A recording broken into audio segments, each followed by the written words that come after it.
I'm always experimenting with different things to make what I teach and how I teach it clear. Now this is a yabla. There are two scenes, and so what I've done in this two scenes is to go over some of the differences in Spanish and English, because you have a subtitle in English that's being spoken, and you have a subtitle in Spanish. But often the case is you cannot translate Spanish directly into English. And the wonderful thing about this, it shows those differences. And so I'm trying to illustrate to you how this is different and what the differences are.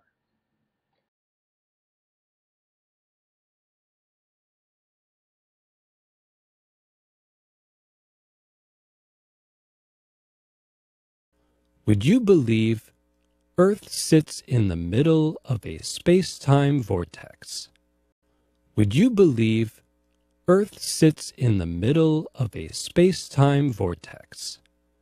Would you believe Earth sits in the middle of a space-time vortex?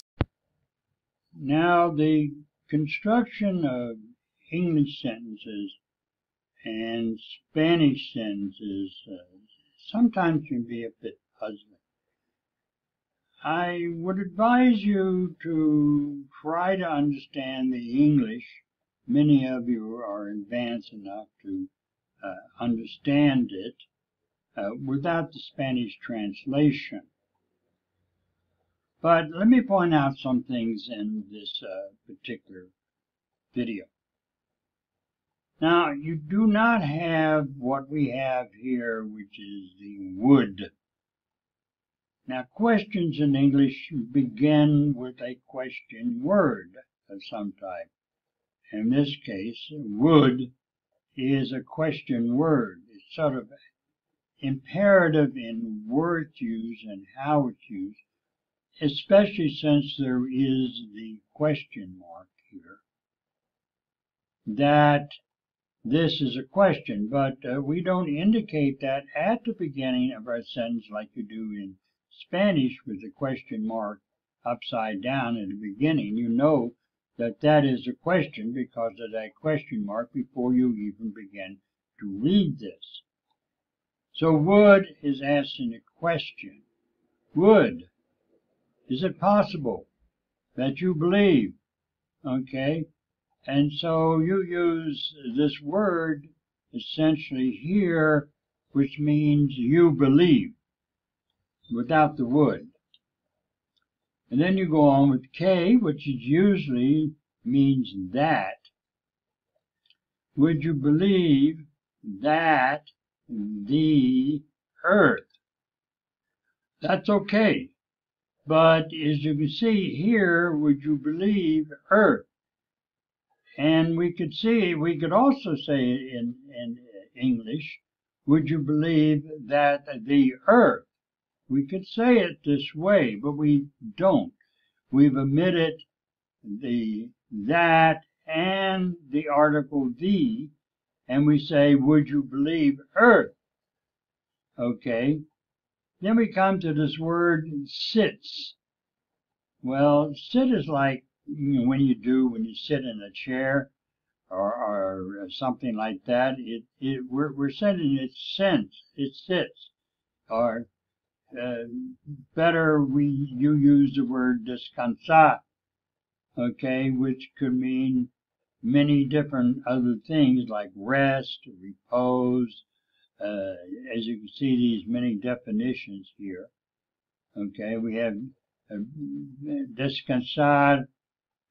You can see that you need to look over this, and in the definitions, it doesn't give you the definition of sit. It says rest, repose, and so forth. These are the various meanings of that word.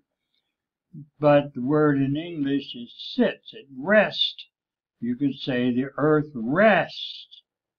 You could use that definition in the middle of descansar a mitad. Okay, and here we have the word in the preposition, and in Spanish it's a. Okay, earth sits in the middle of. Here we got of, which is another preposition, which can be very difficult in English. So usually de means of. Okay, so we use the word de and a space-time.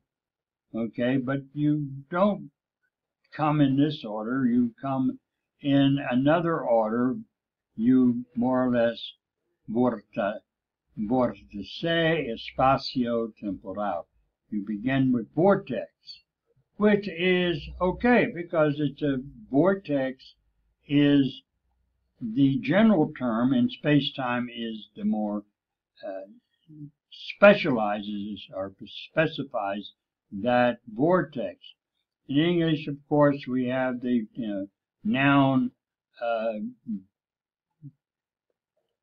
preposition, no adjective, is the reverse. We start with space-time and then vortex. Okay.